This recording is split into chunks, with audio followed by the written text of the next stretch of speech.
Alors, c'est aussi Confidence pour Confidence, c'est aussi le nom d'un livre qui a reçu un prix très réputé, très connu, et c'est lié à la personnalité. Lorraine a trouvé parmi toutes ces propositions, pour le coup, c'est quand même cadeau. Là, vous comprenez, Confidence pour Confidence a eu un titre, le je ne dirais pas, pour un livre également. Et pour jouer, concours @mirabel.tv, ou alors vous allez sur Facebook, Mirabel TV, l'officiel. On va commencer cette émission avec des personnages très populaires, voire les plus populaires dans la série des BD jeunesse. C'est un chien, un enfant, c'est Boule et Bill. Ils débarquent au cinéma, mais également dans un nouveau tome, Boule et Bill, un amour de cocker, tome 34, quand même, une belle histoire, un beau chemin parcouru. Et on va accueillir tout de suite l'illustrateur et l'un des scénaristes, puisque ce sont nos invités du jour.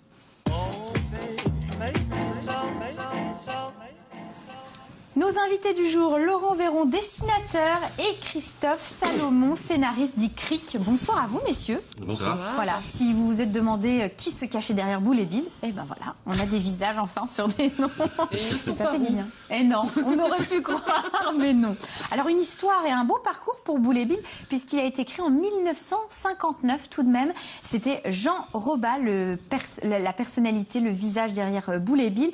Un succès qui va d'ailleurs arriver rapidement. Ils vont vite devenir des incontournables en matière de bande dessinée pour les enfants. Adaptation en 2005 en dessin animé. Et là, Boule et Bill arrive déjà dans de nouvelles aventures, le tome 34, un amour de cocker, mais aussi au cinéma. Alors une carrière qui s'est construite sur le long terme pour ces deux personnages.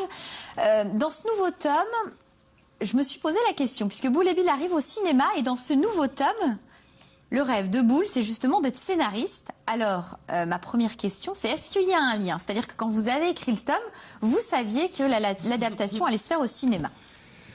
Non, en fait, ouais. Alors au début des aventures, on voit qu'ils sont plutôt en voyage, en vacances. Entre-temps, il y a le film qui va se faire, donc ça nous a inspiré. On s'est dit, tiens, si on déplaçait un petit peu, et est-ce qu'ils auraient pas envie de faire du cinéma? En fait, ça nous a inspiré. D'accord. Ça vous a... finalement, l'histoire se déroulait en vacances, puis vous vous êtes dit, le film va sortir, ça peut être aussi une aventure vécue par Boule et Bill. D'accord. Un film qui sortira le 27 février. On va découvrir tout de suite la bande-annonce, et puis on en parlera juste après. L'expression avoir une vie de chien, vous connaissez? Eh ben moi j'avais la pire qui soit. Et puis... C'est celui-là que j'ai vu. On a la même couleur de poil. J'ai dit pas de chien, et quand je dis non, c'est non. Tu vas l'appeler Bill? Ouais, comme Bill l'éclair. Bill l'éclair. Eh, c'est mon nom là, en orange là. Qu'est-ce que ça sent? C'est roulé dans une crotte. C'est bizarre leur manière de faire des promenades. Désolé monsieur le routier, mon mari promène son chien. Ah, ici la boule qui honte. Allez, dis-moi, Pourquoi tu l'as lâché? Je vous avais dit qu'il fallait pas prendre de chien. En même temps, c'est plutôt un truc de chat de faire ça. vous l'avez dit que vous m'auriez pas vivant. Ok, on est parti sur de mauvaises bases. Eh, je vais me mettre dans la poche. Non, bouchez Bill, ça m'amuse pas. Oh, ça marche, il s'éclate. Ça s'est pas passé du tout comme prévu. J'aurais peut-être dû le laisser gagner. On va déménager? Oui. Qu'est-ce qui se passe? On sera pas séparés, Bill et moi. Mais non, bien sûr que non. Ah voilà, ça c'est de la promenade. Mais où est-ce que tu nous as emmenés? Je vous présente Caroline. C'est moi. J'ai une vie géniale. Je suis gardeuse de chiens. Ah, elle m'appelle. Ah, toi, ça va, hein? Ah non, elle m'appelle pas. Tu travailles, je travaille. Je suis un homme comme les autres. Vous allez pas divorcer? Oh, arrête avec ça. Écoute, pourquoi on divorcerait? Tu vois bien qu'on s'aime, ta mère et moi. Il y en a marre. Faut faire quelque chose. Ils ont vraiment un problème avec les promenades dans cette famille, madame. Oh, c'est ton chien, il a l'air gentil. Alors, qu'est-ce que vous m'avez dégancé? Waouh. Bien sûr, c'est pas comme ça qu'on tient un chien. Eh, c'est moi, ça! Tu m'as drôlement bien réussi. J'ai la taille aussi fine. Non. Aïe. Voilà, c'est la gaffe. Si. Ouais, c'est encore mon nom, là. Votre fils et votre chien m'ont agressé dans l'escalier. Ah non, ça on n'a pas de chien, je leur ai dit pas de chien à la maison. Et j'ai dû céder. À découvrir donc le 27 février. Laurent, vous avez participé au film. Est-ce que vous avez eu votre mot à dire? Pas mon mot à dire, mais j'ai modestement participé. Ils avaient besoin de croquis de Boule et Bill en train de se faire. Donc j'ai fait, enfin j'appelais ça comme ça, doublure main. C'est-à-dire qu'ils ont filmé mes mains en train de dessiner. Et il y a un personnage dans le film donc qui dessine, et voilà, ils pouvaient pas le faire. Donc ils m'ont demandé de faire ça. Et est-ce qu'en tant que dessinateur et scénariste, on a des craintes? C'est-à-dire que quand on entend parler d'une adaptation cinéma, on se dit ça va pas vraiment ressembler aux personnages, ils vont peut-être justement se dénaturer. Vous aviez peur de ça? Non, pas trop, parce que je savais que l'éditeur de Boule et Bill, donc d'Argo, contrôlait un petit peu. Enfin, ils ont demandé à voir le scénario. Je crois qu'ils ont demandé quelques corrections. Boule et Bill appartient à l'éditeur. Moi, nous sommes que les repreneurs. Oui, mais bon, vous donnez vie quand même à ces personnages. Oui, bien sûr, mais coup de crayon. à ce niveau-là, sur le film, c'était plutôt l'éditeur qui a surveillé un peu ça. Après, oui, on peut toujours dire... Bon, alors, vous l'avez vu, le film? Oui, je l'ai vu, le film. Vous l'avez trouvé comment? Bah, écoute, pas mal. Ils ont une bonne idée de scénario que je vais pas révéler là. Non, mais à la fin du film, on parle quand même de la création de la bande dessinée. Ça m'a plu, c'est que les réalisateurs ont insisté sur le côté, c'est une série de bande dessinée, quoi. Vous verrez dans le film, à la fin, on comprend tout. Je le disais tout à l'heure, Boule et Bill, voilà, il y a eu beaucoup d'évolution. C'est un personnage aussi que vous avez vu évoluer. On va découvrir des images, voilà, de effectivement cette touche, ce dessin de avant et ce Boule et Bill aujourd'hui. C'était important pour vous de le faire évoluer, de se l'accaparer, mais aussi de le faire, voilà, grandir. Bah, c'est surtout, ça se fait naturellement. Quand on dessine Boule et Bill, on va dessiner pour les enfants d'aujourd'hui. Évidemment, j'allais pas dessiner Boule et Bill comme Roba le faisait en 63 ou en 75 ou voilà. Et avec les scénaristes, quand on fait des gags, on amène des éléments de notre société actuelle, de notre vie quotidienne.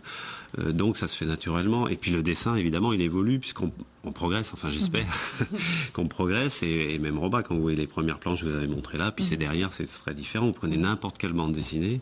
Le dessin évolue au fur et à mesure des albums parce qu'on a les personnages plus dans la main, on les connaît mieux. Et que ça soit autant le dessinateur que le scénariste, on se les accapare. Je pense que vous leur faites vivre des aventures plus dans l'air du temps, du coup. Oui. Est-ce que l'informatique, est-ce que les portables sont rentrés chez Boule et Bill? Voilà, c'est ça. Ce qu'on peut voir, c'est discret ce qu'on amène. On n'essaye pas de changer Boule et Bill. Mais on a des enfants, on voit des enfants. Effectivement, en 59, il n'y avait pas de portable. Maintenant, on voit des gamins avec des portables dans la main. La mère, elle travaille, elle a un ordinateur.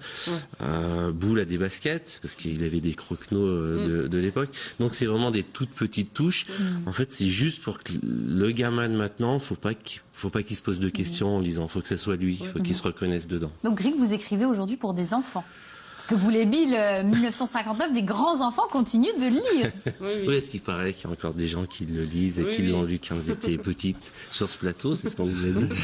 Mais c'est vrai que la priorité, c'est quand même, il faut penser qu'un enfant de 6 ans, 7 ans puisse le lire. Après, tant mieux s'il y a des adultes, on peut faire un clin d'œil, il y a des petites références pour les adultes, mais c'est quand même une BD pour enfants. Et j'imagine que chacun de vous, dans vos têtes, là, vous avez déjà de nouvelles aventures qui sont en train d'émerger, non, pour Boule et Bill? Une exclue sur le plateau. On attaque juste pour le prochain album qui sortira dans plus d'un an. Et alors, c'est quoi? On travaille sur un thème? Pas encore. Il y a des idées, mais c'est pas encore tranché, donc ça sert donc là, à rien vous n'avez pas envie de me dire comme ça en exclusivité sur le plateau de Mirabel TV sur quoi vous travaillez. Merci beaucoup, Greg. J'ai une autre question. À côté de ça, vous êtes uniquement le papa, enfin les papas de Boule et Bill, ou est-ce vous êtes les papas de quelqu'un d'autre aussi? Je veux dire, est-ce qu'il y a d'autres créations au niveau BD? Oui, bien sûr.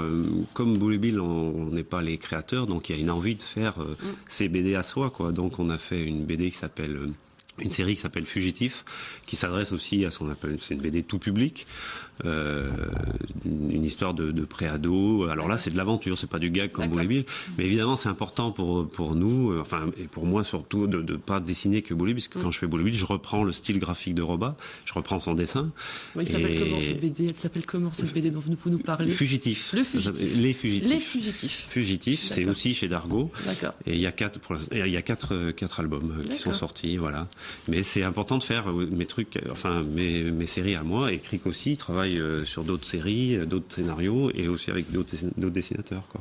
Bon, en attendant, moi je vous invite à découvrir Boule et Bill, le dernier tome 34, Un amour de cocker. Mais vous pourrez aussi venir saluer Laurent et Cric, puisque vous serez demain au Momi BD et Manga Avenue Ney à Metz pour une séance de dédicace. Pour passer un bon moment et en savoir plus, leur poser d'autres questions. J'en ai plein. Donc voilà, vous aurez déjà Annick, ça c'est sûr. Et bien demain matin, si vous êtes disponible, puisque ça commence à 14h et que vous commencez à vous concerter sur l'orientation, ah oui, si tu es jeune, étudiant, Je parle de toi, Annick. Et que tu te demandes ce que tu veux faire plus tard. J'allais me poser la question. Bah voilà, je savais. Eh bien, en ce moment, c'est porte ouverte à Nancy. En effet, les grandes écoles, les facultés ouvrent leurs portes. C'est plusieurs écoles. C'est le cas de l'école d'ingénieurs télécom qui vous renseignera sur les domaines d'informatique, sciences, technologies et numérique. L'UFR, l'école également